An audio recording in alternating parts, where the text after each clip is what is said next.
Sikap bullying sudah menjadi topik penting yang dibicarakan di kalangan masyarakat, terlebih dalam dunia pendidikan.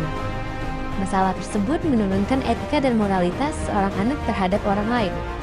Proses komunikasi dan relasi dengan orang lain menjadi terhalang karena bentuk kekerasan yang disengajakan oleh beberapa pihak terhadap pihak yang lemah dengan tujuan menyakiti, merendahkan, dan menjatuhkan martabat orang lain. Hal tersebut dapat dilihat dari pengertian pembulian itu sendiri, yaitu sebuah tindakan yang merusak akhlak dan karakter seseorang.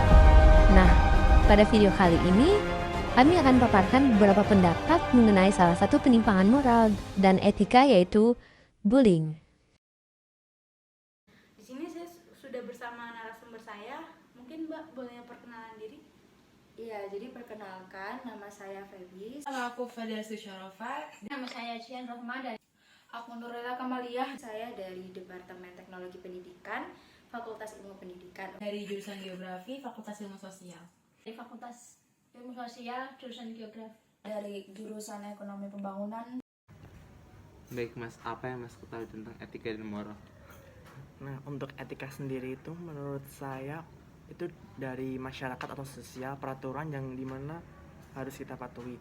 Nah, untuk moral itu dari pendapat pribadi sendiri. Menurut aku, etika itu bagaimana cara seseorang itu memperlakukan orang lain di sekitarnya. Terus kalau moral itu bagaimana dia tuh memilih yang baik dan benar menurut pandangan hidupnya atau agama biasanya. Etika dan moral ya. Jadi menurut sependek pengetahuan saya, kalau etika dan moral itu adalah dua hal yang saling berhubungan. Dimana kalau moralitas itu sendiri adalah suatu aturan, norma, atau kebiasaan yang memang sudah ada dan diterapkan oleh masyarakat atau kelompok sekitar.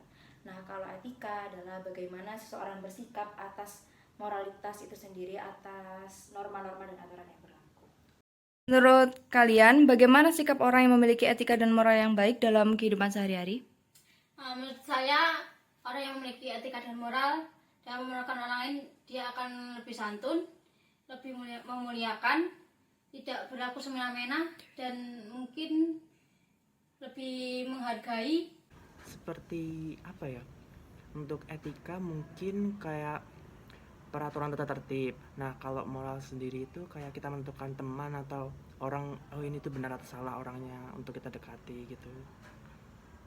Sebagai seorang teman itu kita harus menghargai perasaan mereka dan kita tidak boleh melakukan tindakan yang mengarah ke bullying, misalnya merendahkan, mengejek, karena hal tersebut dapat berdampak sangat besar kepada mental dan psikis mereka. Kalau di lingkungan pendidikan sendiri itu biasanya kan kita pendidikan adalah suatu hal yang biasa dilakukan di tempat yang namanya sekolah ya, dan pasti sekolah itu punya aturan-aturannya, sekolah itu punya kebijakannya. Jadi bagaimana warga-warga sekolahnya bisa mentaati, bisa beretika sesuai aturan dan norma yang ada. Apa yang Mas tahu tentang pembulian? Pembulian itu ya sesuatu, entah itu hal atau fisik yang mengakibatkan mengakibatkan korban itu menjadi kayak sengsara atau down gitu. Setahu saya, pembulian itu adalah suatu hal yang merupakan penyimpangan ya dari etika dan moral itu tadi, di mana pembulian itu sendiri merupakan hal yang termasuk perundungan. Ya, pembulian perundungan terhadap seseorang di mana orang tersebut itu merasa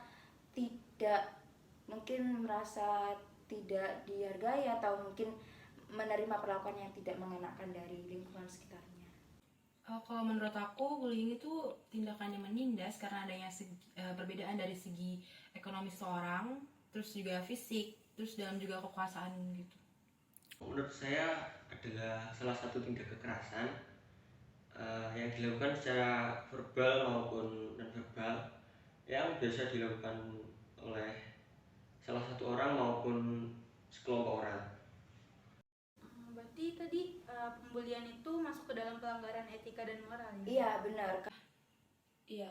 Karena pembulian itu sendiri kan tentunya merupakan sesuatu hal yang tidak diharapkan ya oleh salah satu pihak, di mana itu menjadi penyimpangan antara komunikasi seseorang dengan kelompok atau satu individu dengan individu juga, dimana hanya satu pihak saja yang terpenuhi ekspektasinya, sedangkan pihak lain itu merasa dirundung dan dirasa tidak menguntungkan atau bisa saja merugikan. Jadi yang merasa diuntungkan di sini tuh pelaku ya? Iya benar. Karena Terus kalau misalkan menurut kalian sendiri tuh mengapa seseorang melakukan bullying kepada orang lain? Mungkin karena dia lebih merasa dia tuh lebih baik pada yang lain, mungkin dari segi ekonomi, kekuasaan. biasanya menurut saya ya, kalau orang-orang yang ngebully itu dia itu merasa dia itu si paling gitu, dia si paling berkuasa, atau mungkin dia suka ada kepuasan pada dirinya kalau dia ketika dia memberitahu orang lain tentang keburukan seseorang itu dia merasa puas gitu. Yang mungkin kayak ada yang kayak cuma iseng doang gitu kan, itu kayak untuk verbal kan, iseng doang, kayak mungkin mereka berlindung di balik kata candaan doang gitu. Dan juga ada yang kayak iri sama apa yang kita udah dapatkan. Apakah Mas pernah menjadi pelaku bullying, korban bullying maupun saksi bullying? Kalau saya sih tidak pernah. Jadi sanksi itu saya pernah melihat di depan mata saya sendiri ketika teman saya itu maksudnya mungkin mengajak bercanda ya atas mungkin kekurangan yang dimiliki oleh teman saya, tapi ketika itu dilakukan sebuah bercandaan tidak dapat dikatakan sebuah bercandaan karena teman saya yang dibercandain tadi itu merasa bahwa dia dibully gitu sih. Korban pernah, saksi juga pernah. Pelaku tidak pernah berarti Mas. Iya. Terus bullying itu kira-kira terjadi di sebatas lingkungan pendidikan aja gak sih? Atau ada yang lain? Menurut saya lingkungan pekerjaan juga bisa. Mungkin di lingkungan pertemanan juga ada. Kalau aku lebih meluas skala lingkungan. Lingkungan masyarakat juga kayak tetangga-tetangga gitu kan. Mungkin di luar sana juga lebih marak terjadi kasus pembulian tersebut. Iya, kalau menurut saya tidak hanya di lingkungan pendidikan saja ya, karena kan kita udah menggunakan sosmed nih. Nah, dan juga udah ada kan istilahnya namanya cyberbullying itu. Jadi ya itu nggak cuma di pendidikan aja, ternyata di sosmed, di dunia maya tuh juga terjadi bullying. Menurut Mas itu membuli pelaku bully itu gimana? Sesuai etika moral kah? Menurut saya membuli pelaku bullying itu tidak sesuai etika ya, karena jika kita membuli seorang pelaku bullying tersebut, kita sama saja seperti pelaku tersebut, jadi tidak beretika sama saja. Oh tentu enggak ya, kan kita udah saya jelasin juga tadi kalau etika dan moral itu kan sesuatu yang saling berkesinambungan, mana etika itu adalah bentuk perlakuan gimana kita menanggapi moralitas ya kan. Kalau orang beretika baik, moral juga baik, tentu pembulian juga tidak akan terjadi. Jadi kalau kita tetap menanggapi seseorang yang membuli orang lain dengan membulinya kembali, ya tentu kita sama saja menjadi pelaku bullying dong. Jadi itu tetap pelanggaran. Tidak ada yang setimpal sih untuk menghukum atau kita menghadap korban atau pelaku bullying. Sama aja enggak kan, itu tetap aja kita saling membuli gitu. Aku lagi juga ke 50-50. Jadi dia harus bisa juga ngerasain apa yang rasanya ketika dibully seseorang gitu. Jadi dia biar lebih paham gimana dia udah menyakiti seseorang itu. Tapi kalau kayak gitu bisa jadi nanti efeknya akan timbul perselisihan dari para pelaku sama pembuli ini, antar dampak timbal balik. Iya bisa gitu sih. Nah, itu tadi beberapa pendapat mengenai penyimpangan etika dan moral. Dapat ditarik kesimpulan, bullying adalah bentuk tindakan atau perilaku negatif, agresif seperti mengganggu atau menyakiti orang yang dilakukan secara sadar.